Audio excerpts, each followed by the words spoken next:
Сәлеметсіздер ме оқушылар? Бүгінгі тақырыбымыз ұлы ерлікке тағзым деп аталады. Суретке назар аударыңыздар. Сіздердің оқулықтарыңызда бұл 164-ші бетте және сіздерде суреттер басқа болуы мүмкін.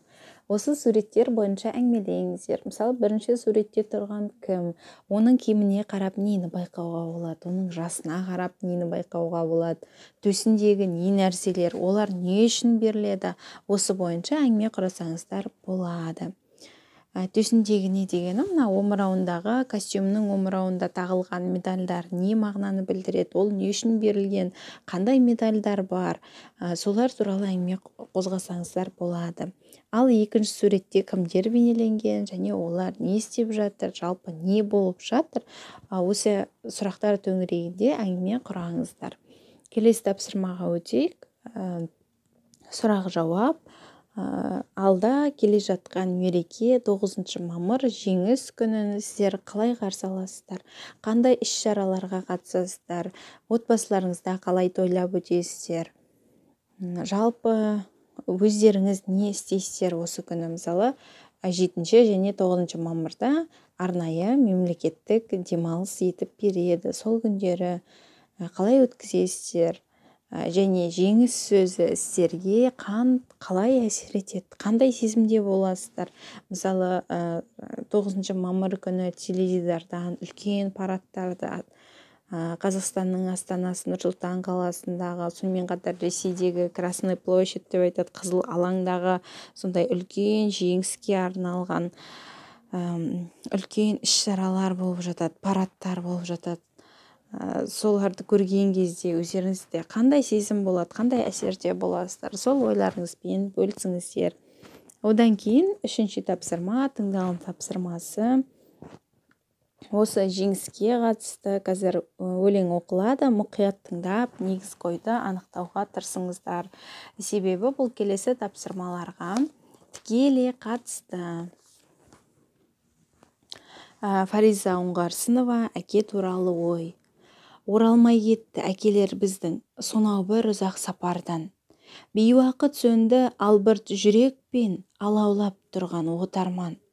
Әкенің жүзін көңілге түймей, бесікте ғана қалыппыз. Жаутаңдап, ұзақ есікке қарап, өткен күндерге қанықпыз. Жұмыстан апам, келетін дәйім, жанарында нұр тұндырып, сәби жаныма дақ салмау үшін әдейі екен-ау бұл қылық. Жеңіспен папаң оралар ертең дейтін ол бізді қуантып. Үмітсіз, үнсіз жүруден достар, күту деген мың артық. Жеттік-ау бір күн жеңіске бізде, тойлады бүкіл халқымыз. Жеңістің күйі, ерліктің күйі даланы кернеп шалқыды.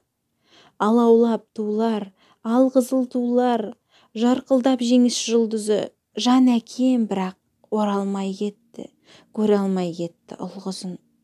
Біз жүрміз бүгін шым-шытыр жолын, қуалап үлкен өмірдің. Аялы сол бір алақанда аңсап, солады кейде көңіл гүл. Алаңдардағы алаулы туды көрген сәтте тоқталам. Әкемнің сірә мен үшін төккен қан емес пе екен деп қалам. Фариза Оңғарсынова апамыздың өлеңі. Өлең не туралы балалар? Жеңістің қалай келгендігі және жеңістің артында қаншама халықтың еңбегі, қаншама халықтың тағдыры жатыр.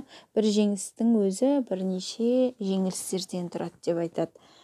Осы пікірге сіздер келісесіздер ме? Келесі жазылым тапсырмасы, 5-ші тапсырма. Ақпарат құралдарынан соғыс кезінде жетім қалған балалар туралы мәлімет жинаңдар. Соғыс уақытындағы балалар өмірі туралы ой толғау жазыңыздар. Осы өлеңді қатыстыра отырып, өз пікірлеріңізді қосып, осы ұлы ерлік тақырыбына, жеңіс тақырыбына арнай отырып, ой толғау жазыңыздар. Осымен сабағымыз аяқталды. Сау болыңыздар.